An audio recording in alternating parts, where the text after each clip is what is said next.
And you hear, I mean, if people just pay attention to the news, it's like, oh, it's totally like crashed and it's down. Like, what does that mean to folks of like, oh gosh, it's down? It's just like the value of anything else, any stock portfolio that you have or particular stock, or we were giving examples of your house. You never, it doesn't matter until you sell it and it's going to go up and down. I mean, you're going to see the same thing in BitGo. Yeah, Bitcoin. Absolutely. Yeah. Bitcoin. Yeah. Bitcoin. Or any digital asset, any investment vehicle that you put money in, you have to be willing to take the gains and losses, right? And so you have to not pay attention so much to the ups and downs because it's going to happen in any type of asset class. Hello, beautiful people, and welcome to the HumanizeHer podcast. I'm your host, Erica Lockheimer. And I'm your co-host, Elizabeth. Jody Mettler didn't just join the crypto revolution. She helped build the bridge to it. After 20 years at Citicorp, rising from an accounting intern to the director of global transformation, Jody left the familiar world of traditional banking for a new challenge. Now, as the COO and president of trust at BitGo, she's leveraging 2 decades of institutional expertise to lead the safest name in digital assets. Fresh off of a historic 2026 IPO, she is navigating the intersection of federal banking charters and the rapid rise of the digital economy. Under her leadership, BitGo is doing more than just securing assets. They are accelerating the transition of the financial system to a digital asset economy. This episode of HumanizeHer is brought to you by BitGo. Just like we believe every woman deserves the tools to thrive, BitGo believes every business deserves the digital asset infrastructure to scale. Because digital represents more accessibility, more transparency, and more possibilities for everyone. Thank you, BitGo, for sponsoring Women's Voices. Welcome, Jody Mettler, to the HumanizeHer podcast. Yes, great to be here. We're so excited because also you have an exciting milestone that just happened. You just went IPO for BitGo. Yes. Congratulations. Yes. Woo. And you're our inaugural sponsor for HumanizeHer. That's great. Yeah, so thank you for that too. So this is special. We even have pins. Yes. We had a party earlier before, a couple months ago. So, but also I just want to share something about how this relationship even occurred. Okay. So when I was starting HumanizeHer, I've been in the corporate world for a long time, decided to take a pause, and then wanted to start HumanizeHer and pay it forward and just totally pivot, totally different. And Mike Belshi, who's the CEO and founder of BitGo, was my boss like around in my late 20s or so, or early mid-20s. And he was super special to me because he bet on me early on and also even, helped me when I had moments at work, which weren't great, but he always gave me a chance. And fast forward X amount of years, I was starting HumanizeHer, and he was one of the first people I reached out to because I was like, oh, sponsors, that makes sense. And so he immediately said, let's get on the phone. Immediately said yes. And so then here we are today, inaugural sponsor, had the event, and he's like, but you definitely need to interview Jody, our COO. She is awesome. That was the first thing he said. He's like, she's fantastic. He said, but also, how does this make sense? Humanize her, and we're going to figure it out. But I was like, no, financial literacy for women in our podcast and Education 101 is so critical. Yeah. And so I'm so excited to dive in, learn about your journey, and also Bitcoin, and, figure out other digital assets that we need to make sure that we have. So thank you. Educate us, introduce you to you. And I'm very excited. Let's do it. So having you here, we're going to talk about Bitcoin. We have a lot of 101 questions to ask about what that is. But first, we want to humanize you and talk about your journey, who you are. Yeah. Because what is also interesting is just transition that you went from traditional banking, working at Citi, to now crypto, which is, wow, phenomenal. So much to learn. But tell us a little bit about you and, how did you even get into the banking space, and maybe a little bit of your history. That'd be great. Yeah, absolutely. So I think I stumbled into banking a little bit. I originally went to college at St. Cloud State in Minnesota for sports broadcasting, mass comm. That's what I wanted to do. Awesome. Go Minnesota. Right? Exactly. And I think my first or second semester in college, I had a TA actually it told me my voice doesn't carry very well, and he didn't think I'd actually be good in broadcasting. Well, we're videoing that perspective right now. You. I'm sitting here on the mic. That is so weird. But anyways. But as you're 18. That's a pretty traumatic thing. And so I thought about it, talked to my uncle who was in mass comm, and he's like, "You're gonna be in sales?" And I'm like, "I'm not a salesperson." So I switched to accounting because I was good at that in high school. And so I ended up in accounting, and I took an internship at Citi and then stayed there for 20 years. But yeah, it was crazy. You start off as an intern at Citi. Yeah, my senior-ish year. So I'm a little bit of non-trad. I went to the University of South Dakota after I left St. Cloud State. It took some time. My mother was really sick during that time, so I took some time, took the long way. But they allowed me to do that, an internship, and then worked in corporate accounting at Citi for about 9 years, and then took a couple different paths through that company. So wow, yeah. What were some things that you enjoyed, in baking to stay in that industry? The one great thing, and particularly in a company like Citi, is there's so many opportunities. You don't have to stay in one vein ever. I mean, I stayed a long time in accounting for 9 years, but I got a lot of different opportunities. I was able to travel around the country. We did a lot of transitional work, so we learned different parts of accounting functions and bring it back to like low cost areas. And so I learned a lot.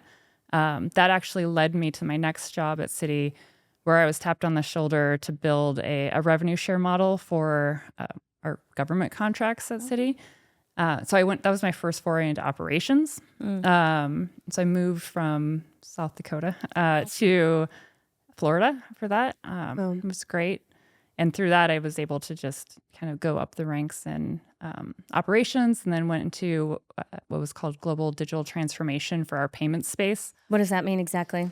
It was Citi's way of digitizing all of their banking, their payment space. When you hear that, you actually kind of think about digital assets, and it was not. At the time, banks were just really not thinking about digital assets at all.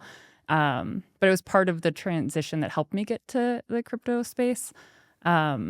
And somewhere in there too, I got involved in Citi Trust.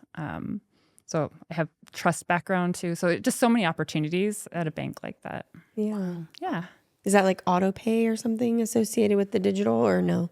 A little bit. So a lot of our payment space was really related to corporate payments between each other, or institutions being able to pay each other. And so it was digitizing a lot of that activity. We take that all for granted that we could do that today. And you're probably in these different eras of banking where you weren't able to do that in a bank. And then I'm even still surprised at some banking. I'm like, I can't transfer this money to here. Why is it so difficult? Yeah. It still is. I mean, a lot of banks have really archaic back ends, and that's really what my job was, is taking the back end functions and like automating them or making them more digital. So nice. Well, thank you for your work on that. Thank you. Because you help everybody. I'll take all the credit. Yeah, you should have made that transformation. So, and so then you transitioned to crypto, but you said it also helped you being at Citi to go into crypto. So was this something that you're like, I want to get into this space, or how did that evolution happen? I actually wasn't even looking. I had a recruiter at BitGo reach out to me. They were looking, it's really an interesting story, or I think it is probably very not interesting to other people, but, so I wasn't looking. It was during COVID. I was the head of their global digital transformation at Citi, but I was stuck in my house. So very like not global. Yeah. And had been doing that for a few years. Had a recruiter reach out to me on LinkedIn. Actually, the platform might have. We might have some LinkedIn folks here. Might have worked there for a while. Just a couple. And it actually sat in my my inbox on LinkedIn for like 2 weeks. You ignored it? Yeah, I ignored it. I was like, I'm like, I've never heard of BitGo. I'm like, I don't know. It was a trust company, so I knew trust, but I was like, I've never heard of it. It's in Sioux Falls. I actually kind of thought it was a scam. Sorry, Mike. And so it was during crypto, our neighborhood would kind of get together in the afternoons and have wine. And so I was one of the ladies that lives across the street from me. I asked her, she's in the trust industry, and she's like, oh yeah, we're familiar with the company. One of the people that helped start it here in Sioux Falls is well respected within the industry. I knew him. And so I was like, well, second glass of wine, I decided to respond to my LinkedIn. Nice. Good job. While you're drinking wine, you're like, sure, I'll take a like stab. commercial you never LinkedIn know. wine. Yeah. Sure, why Love not? it. Yes. I actually didn't know where that would lead to, and it yeah, here I am. Wow. So, yeah. Amazing. And so did you get this COO opportunity like right away? I'm just curious. Yeah, that's a big title. I would think so. Yeah. Yeah. Responsibility. When I actually started, I was COO of the trust company. And so chief operating officer of just the trust company. I did that for a year. And then the prior president had stepped away. Mike asked me to step in as the president of our trust companies, which I did. And then just last year, I took over as chief operating officer of BitGo Inc., which is our tech company. So I have both of those roles. Yeah. Can you explain like what the difference is on this? I know traditional COO roles, but like the trust company, you mentioned that. What is the difference there in a company like BitGo? Yeah, so BitGo Inc., which is what was started in 2013 by Mike, is our tech side. It's the primary wallet platform for BitGo. The trust company and the custody business are built on top of that. And so that came in 2018 in South Dakota. Mike selected South Dakota because of really good trust laws in South Dakota. You happen to be from South Dakota? I'm not from South Dakota, but you live there now. There, yes. And so, yeah, like there's no other company in South Dakota that is a trust company and a digital asset trust company. So it's a really unique role. Wow. Yeah. So then we're going to start asking you some basic Bitcoin questions because just to understand like how it works compared to traditional banking. So if you can give us the 101, well, you mentioned these two sides of the company. So is it consumer and then there's like business side of it. So as a consumer, maybe, how would we use Bitcoin and so I think about it in a couple of different ways. From a retail standpoint or a consumer, I think a lot of people think of different types of exchanges, which is a little different than what BitGo does. And so I think Bitcoin is different to me, not necessarily to everybody else, than other digital assets. There's thousands of digital assets out there, and there's different use cases behind all of those digital assets. Bitcoin to me is, and Mike may disagree with this, but it's more of a stored value type of asset. Okay. Similar to gold. A lot of people call it the digital gold, right? And where other cryptocurrency out there, whether it's Ethereum or Solana, those are different types of use cases, digital assets. And depending on what you're doing or what you want to do, you're going to invest in those types of assets. Bitcoin for me is you buy and hold. Other types of assets, you maybe not so much. So, but from a retail standpoint, people are going to use exchanges to buy and sell. You know, they're going to look for when, just like any other asset class, if the market goes up, you might want to sell and take your profits, or you're going to hold on to it long term. Just like any like stock portfolio or anything else. It's the same thing. Yeah, and I think a little bit of, like, again, I'm very biased to Bitcoin, but other digital assets are more of a speculative market, and where I think Bitcoin is very much a stored value. Yeah, it's not like you can say, sell me this, and you send over some Bitcoin to somebody else, right? We're getting there. We're getting there. I saw some banks start to advertise that they're able to start handling it. Why it's taking quite a while, though, it seems. What are some of the reasons why it's just taking so long? Is it just more, is it consumers being ready for it, businesses being ready for it, or skepticism still, or probably a little all of the above. Also the banking rails on the back end. So that's like what BitGo does. We're the digital asset infrastructure. We're building those rails for people to be able to trade seamlessly and move those assets around. When you talk about buying and selling, there's another set of digital assets. If I think about Bitcoin, and then I think about, the kind of altcoins, and then there's stable coins, and stable coins are like one-to-one backed for like a fiat currency like US dollars. And so they can buy and sell things, and banks are really getting into stable coins right now. They're building the rails so that you can buy and sell things using a digital asset in the future. It just took banks a long time to get there. All of this is backed by some sort of fiat currency, right? So banks have to be involved in some level right now. That's not necessarily always going to be in the future. Yeah. What do you altcoin? Sorry. Altcoin. It's kind of the long tail of other digital assets when you start thinking about. Let's see here. How many digital assets are there? Thousands. Yes. Okay. Anybody can create a token. Like Bitcoin is like probably like most of it is that, or what is the spectrum? I don't know. We support over 1,500 different digital assets on our platform, but that's also tokens, and you can anybody can pretty much create a token, depending on the chain that it's on. But yeah, it's there's all kinds of interesting coins out there. Like I have dog with hat.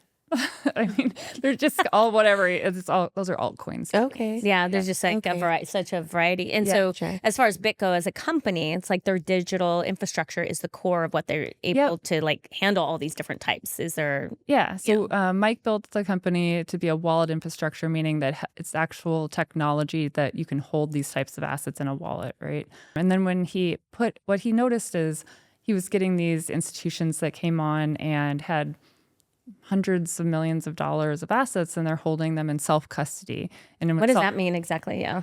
So it means you hold the private keys to unlock those wallets. Which I heard if you lose the keys, exactly. you're screwed, right? Yes, basically. Totally screwed. Yeah.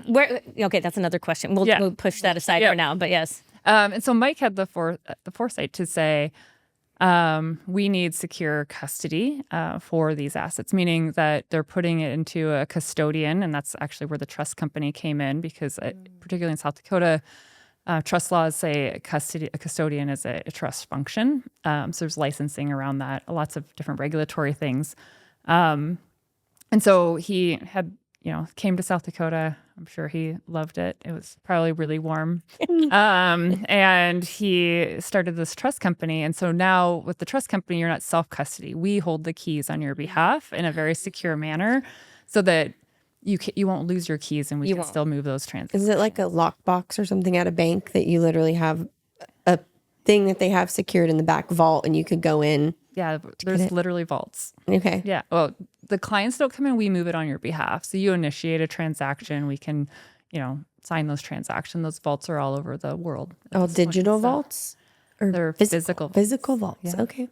Oh my goodness. I want a picture of this. Do you have pictures of this? Nope. That's too secure. That's you'd be looking at the keys, I guess. Wow. I always I said the first time I heard it, I was like, am I going to walk into a vault with like Bitcoin hanging from the ceiling? And that's not at all. It's not. Okay. Yeah, it's a lot like a bank vault when you think about it. Yeah. And then I guess if you think, you have a trusted source. So what makes BitGo a trusted source for this compared to like other companies? Yeah. It's a really unique setup. We're a multisig company, so meaning that it takes multiple signatures in order to move those transactions. And the key scheme that we have set up at BitGo is different. Okay. And how we hold those keys are very secure, very different.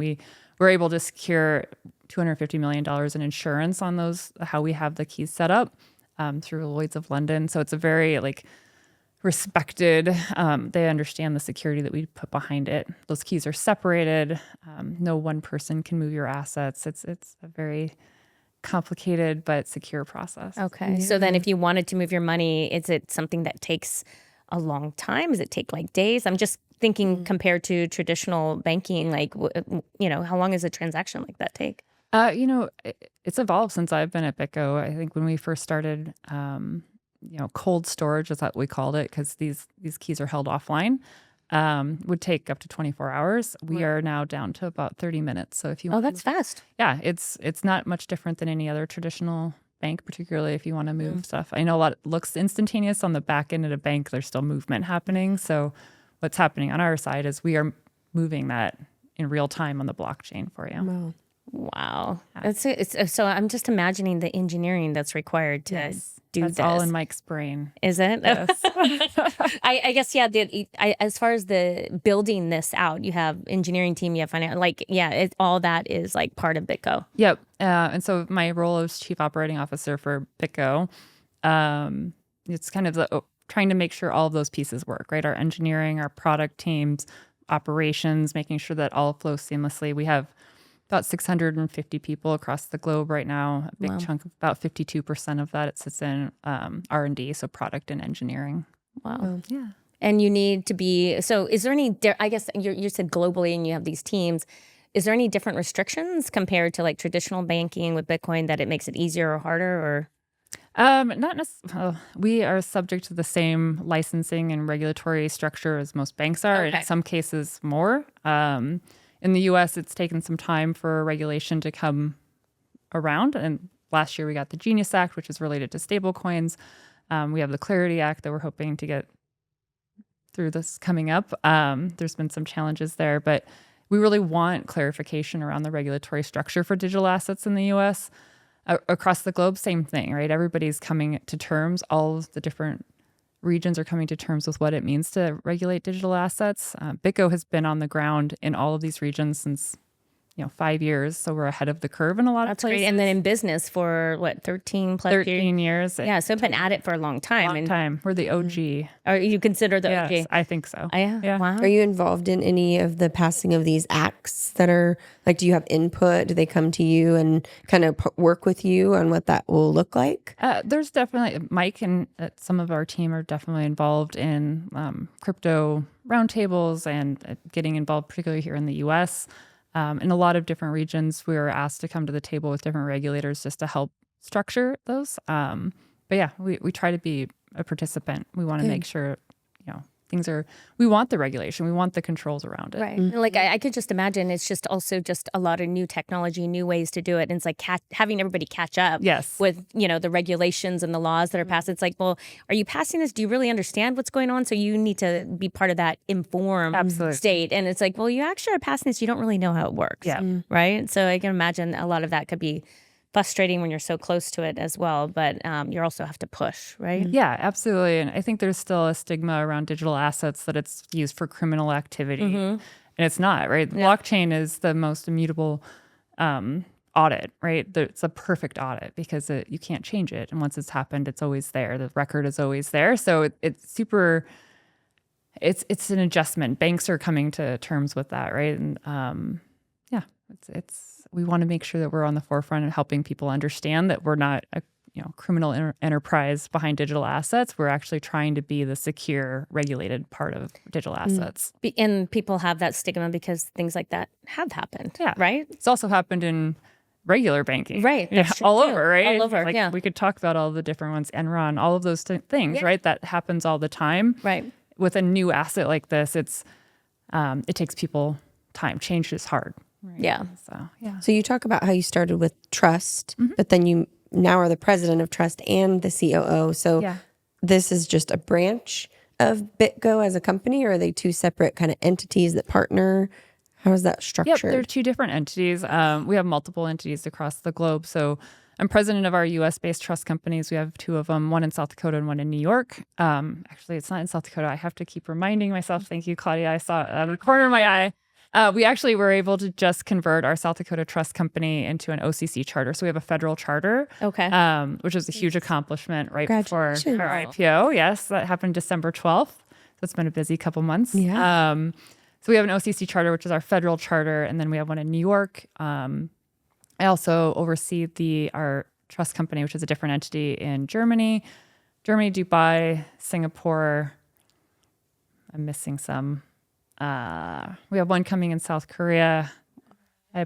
Mina, thank you. That's Dubai. Yep. I apologize to anybody that's listening to this that works in those entities. I'm forgetting them right now. Oh, no, it's a lot. So, I mean, It's a lot. You're growing. There's 7 across the globe. Why am I missing it? So it's OCC, New York, Germany, Dubai, Singapore, Korea. So that's South Korea. I didn't miss any. Yeah. and this is all through under BitGo and you're global, so you're able to do this. I guess I'm just thinking with traditional banking, how difficult it is with it across countries and stuff like that. Is this one of the ways that it's easier when it's globally? I mean, accessible in some ways or in the infrastructure? We want to meet our clients where they are. And so a lot of different regions, and this is true in banking as well, have very specific regulations in those regions.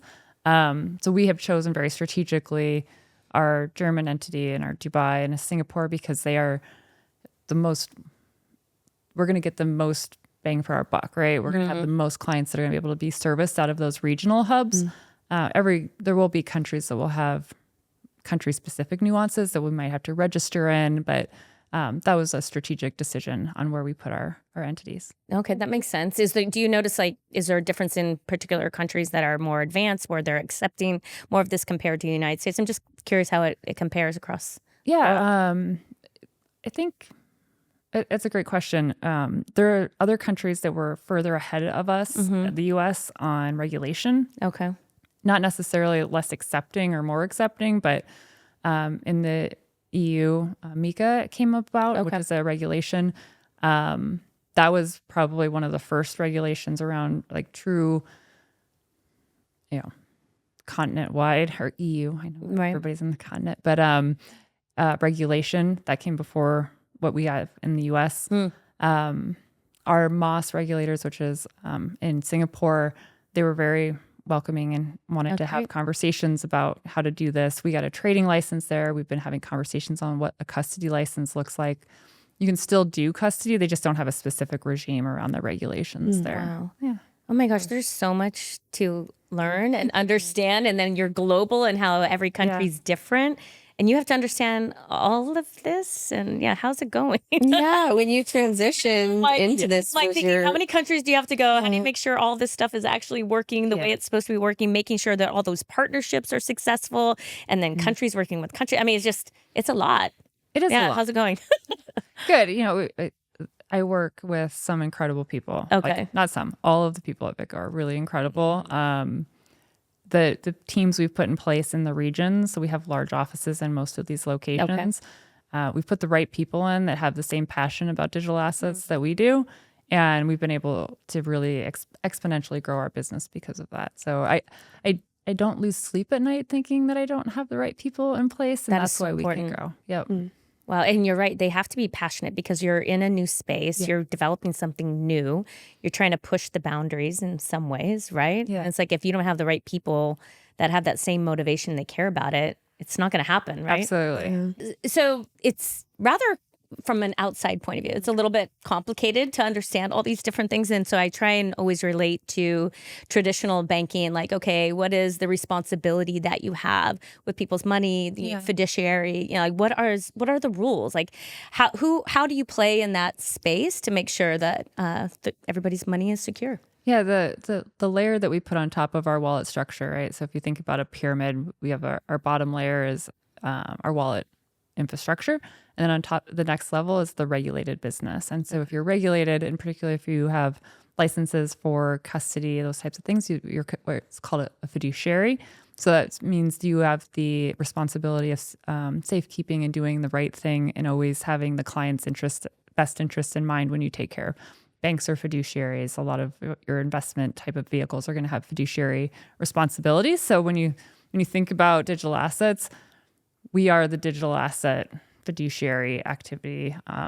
So we're always looking out to make sure your assets are safe. Because you're a platform for many companies. And so if we were to explain it in, simple terms, it's like you are the back end of many different companies that are using your and so maybe a white label, people call that too. But not a lot of people may not know what BitGo is because you're not going to be that front end experience. Right? Absolutely. And I think last year I was at a conference and I said on stage that a lot of the people in the room probably never heard of us, but they've probably used us and they just don't know it, right? So if they've bought Bitcoin on an exchange, if they've, traded certain activities with their, counterparties, like we are probably powering the back end of that, but it's white labeled through a different business. Wow. And if you're powering the back end of so many companies doing this, how many other companies are like you that are out there? Yeah. I think we're very unique. There are definitely people in the space. Okay.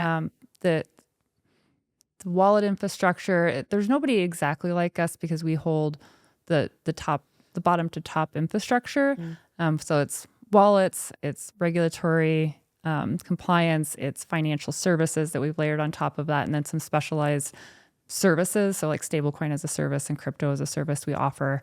I don't know that there's any other company exactly like that out there. And particularly when you get to that regulated space, we're very unique in how we hold keys and secure things. But there's probably a handful in the mix of what our competitors would be. Wow. That's fascinating. There's, okay, so then you also just went IPO. So how was that experience? Because I'm sure it was so easy in the crypto space to just, there's the IPO companies all the time, crypto. No, not at all. No. I think the last year has been a bit of a blur. Kudos to Mike to be brave to make that decision in this environment in crypto and digital assets. It's never been easy. So making that decision, knowing the type of company we are and how amazing and what he's built, I think that was an easier decision to go forward. And then we just had headwinds over the last year. There was just a lot going on within the macro environment, whether that's political or, digital asset related. There has been a lot. And so it's been a year of very interesting stuff. To see that to come to fruition in the last month was really incredible. The work that was behind it, the passion that Mike's had, the passion our team has. I don't remember a single part of that day. So I actually don't remember how we got up on the balcony. I just was it due to a lack of sleep, or is it just might have been. a wedding? Maybe it was just flies by. Yeah, it was just adrenaline, probably. Just a lot going on, and it's just having the actual gratitude and the pride of like what was going on at the moment. And I was trying to breathe that all in, and I think probably everybody in that company was doing the same thing. Yep. And so you kind of have these flashbacks. I think Claudia asked me earlier if I got a tote bag, and I was like, no, I didn't get anything. Well, we got some pins. Yeah, right. I didn't get anything. Like, super special. I didn't even know. You got to work on that swag bag. I know. Yes. Wow. And so when you go through a process like IPO of a company like that, is it very, very different compared to, traditional companies, I guess, going public? No, you go through the same process? The same rigor. Any company that's going to go public has to go through the same review and oversight process. I think there's some different challenges with being in digital assets because the traditional banking and the investment side don't necessarily understand us as much. So it's probably a lot more explaining. But it's the same. I've never been through another one, so I don't know. I'm assuming is this your first IPO? It is my first IPO. Nice. Wow. Yes. You get to put that on your resume. And this is your first podcast. It is. All first. All it's all first. great. We love So many it. firsts in 2026. Yes. Yeah, it's amazing. When do you think it'll be more of a norm where people are like, hey, Bitcoin, this is what I have, rather than just traditional, dollars? Like what do you anticipate? What would you like to see? Just what I've seen in the 4 years I've been with BitGo, the actual adoption and acceptance has continued to grow. I would say in the next 5 years, it's gonna triple, like probably even more than that, right? It's hard to even imagine. Pretty much everybody I talk to now, including family members and older colleagues at my previous job, they're in it now. They understand that's another asset class to be involved in. And so we get a lot of requests from people that hold traditional trusts. So they have the family trusts. And they're like, well, we need a trust company that can hold my digital assets. And most traditional trust companies can't do that. So it's a unique spin on it because people are really getting into that space now. And you just keep seeing that grow, that ask grow. So I don't know why my brain just clicked. It's like a trust. Not like trust and safety only, but like literally like a trust. Okay. Yeah. President of the trust. Wow. Hello. Welcome to the conversation, Elizabeth. Oh, good. It's complicated. I like to be president of trust too. Just general the word trust. I'm used to trust and safety trust from and LinkedIn, safety. and so like trust like money. Yes, money. Yes. Yep. Got it. Yeah. No. I mean, but this is the whole point why we're talking about this stuff because I think there is this unknown, and then you said people are starting to dabble in it, and you're talking to your friends. When they do that, is it because they're buying stuff with Bitcoin, or they're just buying it as far as like, hey, here's another thing. You gave example like gold. It's like you have these different assets, right? And it's like, what are you seeing as far as the difference of your friends picking up? Yeah, a lot of them are picking up the infrastructure in totality and like the just general market. It's like there's not a point of sale that you can just do Bitcoin now, right? Yeah, not yet. It's getting there. Like definitely, there's. I've seen it in some places. Yeah, there's but people it's that are picking it up. Like you can pay by Bitcoin. It's pretty rare, but it's coming. For the most part, the people that I have spoken to are buying and holding, or they're speculating a little bit in some of the other types of coins. And I see a lot of people getting into stable coins right now. And what's the difference with stable coins? A stable coin is it's essentially, like I said, one-to-one backed from a US dollar or any kind of fiat currency. And you're able to trade it any time of day or night, 24 hours a day, 7 days a week, where banks have banking hours and certain banking rails. And so stable coin has a stored value of that money on it, and you can use it to trade anytime on the blockchain. On the blockchain. Wow. So much to learn. We're absorbing, slowly, but just relate it. You're asking great questions. Okay, good. That's so great. Right Yes, questions. absolutely. Okay, Yeah. So like Venmo, like you have money sitting in your Venmo and then you can like move it back and forth virtually to people. And so that's more like a stable coin type of idea. Yeah, if in general. But a lot of those types of apps, you can do crypto on, not just even stable coins. But yeah, you want to be able to transfer money back and forth, have a stored value to it, right? Where other assets like Bitcoin even it goes up and down. Right. It's pegged 1-to-1. The stable coin is. Oh, I see. Okay. So and you hear, I mean, if people just pay attention to the news, it's like, oh, it's totally like crashed and it's down. Like, what does that mean to folks of like, oh gosh, it's down. It's just like the value of anything else, any stock portfolio that you have or particular stock, or we were giving examples of your house. You never, it doesn't matter until you sell it and it's going to go up and down. I mean, you're going to see the same thing in BitGo. Yeah. Bitcoin. Absolutely. Yeah. Bitcoin. Yeah. Bitcoin. Or any digital asset, any investment vehicle that you put money in, you have to be willing to take the gains and losses, right? And so you have to not pay attention so much to the ups and downs because it's going to happen in any type of asset class. Do you think it's more volatile compared to other assets, or? Some. It's very, because it's new and people are getting used to it. I think there's a little bit more of a market driven. So if you see something dipping, it's some of the other assets follow suit. But you also, if you look historically, even in the last 4 years at least, when the traditional markets go down, crypto's kind of going with it, right? So it kind of follows a little bit, not one for one by any means, but it has the same volatility.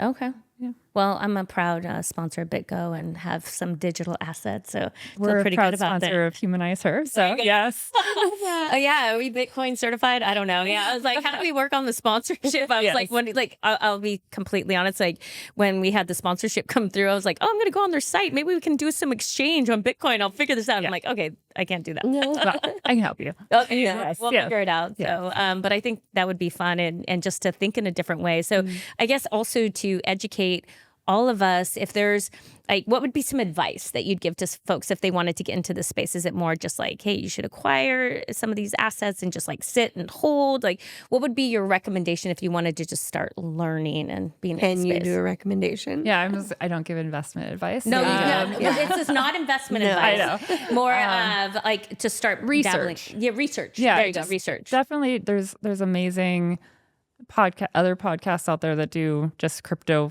totally focused. Books, there's a ton of books out there. The Bitcoin Standard is one of the first books I read even when I took this job. Okay. And that led into a whole another like spiral of like economics and banking books that help you kind of really understand digital assets and why it's a good thing. So do the research. I would never want anybody to jump into any type of financial activity without doing research. When you started your research and getting into this space, did you just go down to like a rabbit hole? I did. Yeah, and just and you're just fascinated about how different it was?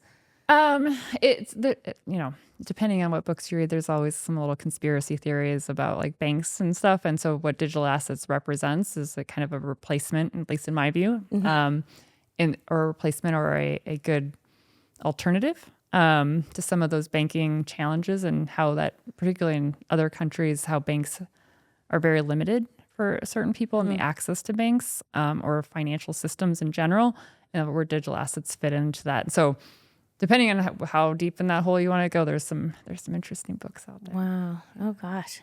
All right. But the book you recommended was The Bitcoin Standard. the Bitcoin Standard. Okay. Yeah. All right. As a good starting point. That's just a great book just to read. So. All right. I'm super excited. And it's going to be my new Audible when I'm running. I'll be thinking Bitcoin. It's going to be different. Wow. Well, thank you so much, Jody, for being on the podcast and also being a supporter of HumanizeHer and Mike and Claudia behind the scenes. It's really important. I'll be honest. When I first approached Mike, he's like, "How does this make sense?" I was like, "He's like, I'll support you, but how does this make sense, Eric?" So we talked about it, and it's like, well, being financial literacy is important for everyone. Like all these topics, just like any other topic that we have on the podcast, we need to know about all this stuff, and that's why we're asking basic questions, because this is the future. It's part of a portfolio approach of all your different assets, whether, it's like, hey, do I have gold underneath my bed? I don't know. No, I don't. But I know some people that do things like that. It's like digital assets to dollars and all this. So just want to say thank you for being along with us on this journey. Educating us. Yeah. And allowing us to ask some really simple questions. Yeah. And you are just, you mentioned how much you're traveling. I mean, you're a busy lady. Oh, thanks. So thank you for being here too. Absolutely. I completely appreciate the opportunity, and it's so warm and welcoming. This has been fabulous. So. Thank you. All right. So one of the things we like to end the podcast with is a moment to pay it forward and maybe elevate another woman or whatever. This is your platform. Yeah. Just kind of, do a little shout out if you'd like. I've been fortunate to work with a ton of amazing women throughout my career. There's a woman named Karen Young. I'm going to get a little emotional. I worked with her at Citi. She was such a supporter of me and just gave me every opportunity.